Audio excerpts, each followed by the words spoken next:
আসসালামু আলাইকুম। আজকে আমরা আলোচনা করব লুমিলা ক্রিম নিয়ে। এটা প্রস্তুতকারক ফার্মাসিয়া লিমিটেড। এটা জেনেরিক নেম লুলিকোনাজল 1%। এটা 10 গ্রাম টিউবের দাম 98 টাকা করে। নির্দেশনা কি জন্য লুমিলা ক্রিম ব্যবহার করা হয়? এটা সাধারণত ডাক্তারগণ দিয়ে থাকেন দাউদ, অ্যালার্জির চুলকানি, একজিমা, এছাড়াও tinea pedis, tinea cruris, tinea corporis, trichophyton রুমবাউন এবং এপিডার্মোপাইটন ক্লোকোসাম দ্বারা সৃষ্ট টপিক্যাল চিকিৎসার জন্য। ফার্মাকোলজি ললিকোনাজল হচ্ছে একটি টপিক্যাল অ্যান্টিফাঙ্গাল এজেন্ট। এটি একটি বিশ্বতপ্রণালী অ্যান্টিফাঙ্গাল।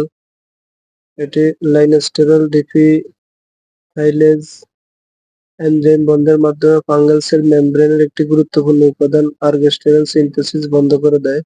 এভাবে এটি ডার্মাফাইটোসিস, ক্যান্ডিডা আলবিকান্স, মেলাসেজিয়া, ট্রাইকোপাইটন ও এপিডার্মোপাইটন প্রজাতির বিরুদ্ধে শক্তিশালী ইন ভিভো ইনভেন্টর ফাঙ্গিসাইডাল অ্যাক্টিভিটি প্রদর্শন করে।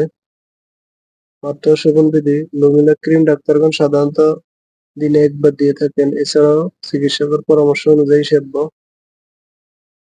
পার্শ্ব প্রতিক্রিয়া সাধারণত কন্টাক্ট ডার্মাটাইটিস এবং সেলুলাইটিস হতে পারে। ক্লিনিক্যাল ট্রায়ালে অ্যাপ্লিকেশন সাইট রিঅ্যাকশন 1% এরও কম দেখা যায়। গর্ভাবস্থায় স্তন্যদানকালে গর্ভবতী মহিলাদের ক্ষেত্রে ললিকোনাজল ক্রিমের পর্যাপ্ত ও সুনিয়ন্ত্রিত গবেষণা নেই। গর্ভাবস্থাকালীন ক্ষেত্রে কেবল তখনই ব্যবহার করা উচিত যদি সম্ভাব্য সুবিধা গ্রহণের সম্ভাব্য ঝুঁকিকে ন্যায়সঙ্গত করে। ললিকোনাজল মাতৃদুগ্ধে নিঃসৃত হয় কিনা তা জানা যায়নি। যেহেতু অনেক ওষুধ মাতৃদুগ্ধে নিঃসৃত হয়, তাই বুকের দুধ পান করানো মায়েদের ক্ষেত্রে অবশ্যই ডাক্তারের পরামর্শ নিয়েই ব্যবহার করতে হবে। সতর্কতা লুমিনাক ব্যবহারে অ্যালার্জির ক্রিয়া দেখা দিলে বন্ধ করে দিতে হবে এবং অবশ্যই চিকিৎসকের পরামর্শ নিতে হবে। Therapeutical class miscellaneous topical agent.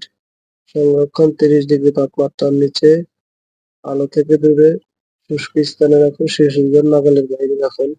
এছাড়াও যেকোনো মেডিসিন ব্যবহারের পূর্বে অবশ্যই ডাক্তারের পরামর্শ নিয়ে ব্যবহার করবেন। নিজে নিজে ভিডিও দেখে কোনো ওষুধ ব্যবহার করবেন না। ধন্যবাদ।